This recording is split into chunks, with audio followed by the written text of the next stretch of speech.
I am from Karnataka, Hubli. I am doing job a manager as a medical distributor. My question is, where is dead one? What happened to them? Thank you. Whether asked the question, where are the dead people and what has happened to them? As I mentioned in my earlier answers, that Allah says in Surah Mulk, chapter number 67, verse number 2, Allazi khalaqal mauta wal hayata. That Almighty God has created death and life to test which of you is good indeed. So this life is a test for the hereafter. Now once a person dies, his test is over. Test is finished.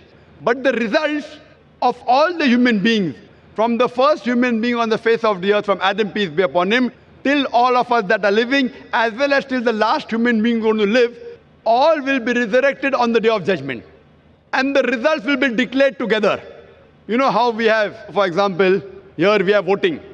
Voting takes place in North India, separate date, South India, separate date, East India, separate date. But the counting starts together and the results are declared together.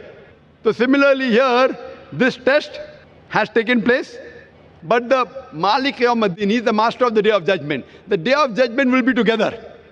Hisab Kitab, who's right, who's wrong will take place together, and then depending upon your good deeds or bad deeds, have you obeyed the commandments of Almighty God or not, you may go to heaven or hell. So all of us would be resurrected. At present, they are dormant.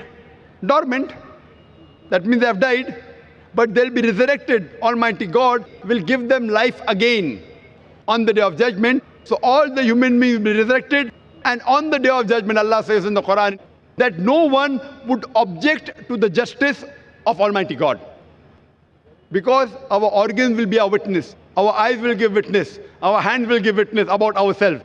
So even those who will be put in hell if they have not followed the commandments, the Quran says they will not object to the justice of Almighty God. They will say, give us one more chance, and Almighty God will say, it is too late. The exam is over.